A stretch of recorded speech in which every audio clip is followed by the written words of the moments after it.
10,800 पर 3 वर्ष के लिए 12.1/2% वार्षिक रूप से संयोजित करने पर कुल राशि और चक्रवृद्धि ब्याज आपको ज्ञात करना है। ठीक है, तो ये क्वेश्चन दिया हुआ है। तो क्वेश्चन में यहाँ पे हम सॉल्यूशन लिखेंगे, यहाँ से हमारा सॉल्यूशन स्टार्ट होता है, यानी हल यहाँ से हमारा स्टार्ट होता है।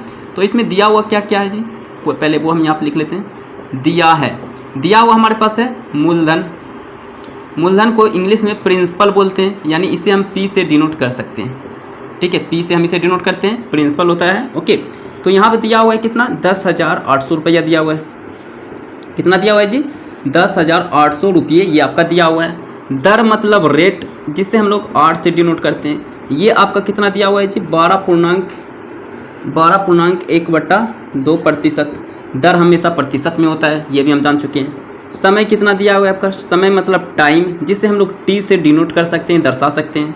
समय आपका दिया हुआ है 3 वर्ष, 3 वर्ष ये आपका समय दिया हुआ है। ओके, तो बोल रहा है कुल राशि ज्ञात करें। कुल राशि मतलब होता है कि मूलधन और ब्याज जोड़ करके जो राशि बनता है वही कुल राशि कहलाता है, यानी कि मिश्र धन कहलाता है, अमाउंट कहलाता है ना। तो यहाँ पर हम लिखेंगे कुल राशि। कुल राशि मतलब क्या होता है, ब्रैकेट में चाहो तो लिख भी सकते हो, नहीं भी लिखोगे तो चलेगा। ठीक है, कुल राशि का मतलब होता है मिश्र धन। कुल राशि का मतलब क्या होता है जी, मिश्र धन। बराबर फॉर्मूला होता है मूलधन ओके इंटू 1 प्लस दर बटा 100 पे पावर समय, यही आपका फॉर्मूला होता है। ओके, फॉर्मूला में और थोड़ा सा चेंजेस होता है, वो जब आएगा आपका क्वेश्चन लेवल जब चेंज होगा तो मैं आपको बताऊंगा फॉर्मूला में क्या चेंजेस होता है। ठीक है, ये हो गया आपका मूलधन कितना दिया हुआ है रे, 10,800 दिया हुआ है। 1 प्लस दर कितना दिया हुआ है, 12.1/2। अब देखिए पूर्णांक को हम भिन्न में बदल लेते हैं, तो आप लोग जानते होंगे पूर्णांक को भिन्न में कैसे बदला जाता है, आप लोग जानते होंगे। ओके, अब देखिए पूर्णांक दिया हुआ है, भिन्न में बदलेंगे तो इसको क्या करेंगे, आपस में गुना कर देंगे, तो 12 दूनी 24 और अंश में जोड़ देंगे। 24 से कितना हो जाएगा 25, यानी 25/2। इनको गुना कर दो और अंश में यानी ऊपर वाले नंबर से जोड़ दो, तो 12 दूनी 24 1 25, यानी 25/2 ये आपका हो जाएगा 25/2 और फिर 100 तो है ही। ओके, फिर इस पे पावर आ गया 3 वर्ष, समय ये आपका आ गया। अब इसे सोल्व करते हैं। ओके, अब देखिए यहाँ पे इस भिन्न को पहले आप सोल्व कर लो, तो इससे क्या होगा, इसका कैलकुलेशन आपके लिए इजी हो जाएगा कैलकुलेशन। ठीक है, तो देखिए क्या है, 25/2 है, फिर whole divided by, main divided by यही है आपका, है ना, बटा 100। अब देखिए 25 के नीचे तो 2 दिया हुआ है, लेकिन 100 के नीचे कोई नंबर नहीं दिया हुआ है, तो हम लोग 1 मान के चलते हैं। ठीक है, अब देखिए ये क्या है, बटा का मतलब क्या होता है, भाग, है ना। भाग को हम गुना में पहले बदलेंगे। ठीक है, तो ऊपर वाले भिन्न को वैसे ही रहने देते हैं, चेंज नहीं करते हैं, ऊपर वाले भिन्न को चेंज नहीं करते हैं, लेकिन नीचे वाले भिन्न में क्या करते हैं, हर को अंश में और अंश को हर में बदल देते हैं, यानी 1 ऊपर चला जाएगा और 100 नीचे आ जाएगा। यानी इसे हम इस तरह लिख सकते हैं, 25 गुना 1 25 हो जाएगा, और इसको हम 200 लिख सकते हैं, या फिर 2 गुना 100 ही रहने देते हैं। ओके, काटने में हमें आसानी होगा, इसलिए मैं इसे फैक्टर के रूप में ही रहने दिया। ठीक है, तो यहाँ पर हम लिखेंगे 10,800 1 प्लस, ये क्या हम लिख सकते हैं, 25/2 गुना 100, इस पे पावर समय कितना है 3 वर्ष।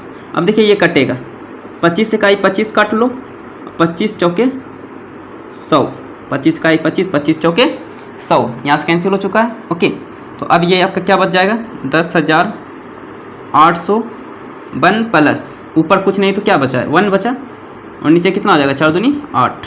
ओके, इसमें पावर कितना है भाई, 3 है।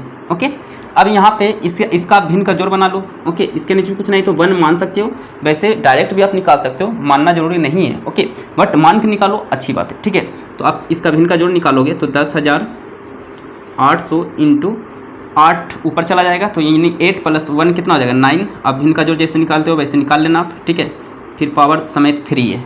ओके, अब आप लोग जानते होंगे कि किसी नंबर पे, किसी संख्या पे जितना पावर होता है, उस संख्या को, उस नंबर को उतने बार गुना के रूप में लिख सकते हैं। ठीक है, यानी कि 10,800 गुना 9/8 3 बार हम लोग लिख सकते हैं, 9/8 इंटू 9/8 3 बार लिख सकते हैं, क्योंकि पावर 3 है। ठीक है, अब देखिए 8 से ये पूरा का पूरा कटता है आपका 1350 बार में, 1350 बार में ये आपका कट रहा है। कितना बार में कट रहा है जी, 1350 बार में कट रहा है। फिर 2 से भी कट रहा है, ये 2 छक्के 12, 2 सत्ती 14, 2 पचे 10, ओके। और ये कट रहा है 2 चौके 8। अब ये कैंसिल नहीं हो रहा है, ठीक है। तो अब हम लोग करेंगे क्या, ये कैंसिल अब नहीं होगा। अब करेंगे क्या, 275 यहाँ पर लिखते हैं, 275 गुना 9 गुना 9 गुना 9 अपॉन 8 चौके 32। तो इनको और इनको गुना करोगे तो ये आपका आ रहा है 4,92,075, 4,92,075। अब बट्टा कितना है जी, 32/32 है। अब इनको आप गुना भाग दोगे तो भाग देने पर ये आपका आ रहा है 15,377। यहाँ पर हम लिख लेते हैं 15,377.34 रुपये। ये क्या किस में आएगा जी, रुपये में आएगा, है ना। ये क्या निकाल रहे हो, इसका कुल राशि निकाल रहे हो, जो कि रुपया में दिया हुआ है। तो ये आ गया कुल रुपये। ओके, क्लियर है यहाँ तक, आपको क्लियर दिख रहा है? एक मिनट, यहाँ तक क्लियर है आपका? ओके, चलिए इसके बाद आप हमें निकालना क्या है जी, इसके बाद हमें निकालना है चक्रवृद्धि ब्याज, है ना। ये आपका कुल राशि, पहला क्वेश्चन कंप्लीट हो गया अकॉर्डिंग टू क्वेश्चन के अनुसार कुल राशि मैंने निकाल लिया। अब हम लोग निकालेंगे क्या जी, चक्रवृद्धि ब्याज, है ना। तो यहाँ पर हम लिख लेते हैं चक्रवृद्धि ब्याज बराबर फॉर्मूला क्या होता है जी, फॉर्मूला होता है कुल राशि यानी कि मिश्रधन। कुल राशि की जगह आप मिश्रधन भी लिख सकते हो, कुल राशि माइनस मूलधन। कुल राशि की जगह आप क्या लिख सकते हो, मिश्रधन भी आप लिख सकते हो, ठीक है। यानी कि अमाउंट, ये आपका अमाउंट आया है, इसे हम ए से डिनोट करते हैं। कुल राशि मतलब होता है मिश्रधन, जिसे हम लोग ए से डिनोट करते हैं, क्योंकि मिश्रधन को अमाउंट बोला जाता है, ठीक है, इंग्लिश में, ठीक है। यानी चक्रवृद्धि ब्याज यानी कंपाउंड इंटरेस्ट इक्वल टू कुल राशि कितना आया जी, 15,377.34 माइनस मूलधन कितना दिया हुआ है, 10,800। अब जब इसमें माइनस हम लोग करते हैं तो ये आ रहा है आपका 4577.34 रुपये। ये आपका क्या आ रहा है, चक्रवृद्धि ब्याज। यानी इतना रुपया आपको ब्याज के तौर पे जमा करना पड़ेगा, इतना दर पे, इतना समय के लिए, इतना मूलधन पर। ओके, ये आपका हो गया एक आंसर, यहाँ आपका बन गया एक आंसर, यहाँ आपका बन गया चक्रवृद्धि ब्याज और कुल राशि। ओके, तो ये क्वेश्चन आपका कंप्लीट हो चुका है। अब देखेंगे इसके बाद नेक्स्ट क्वेश्चन।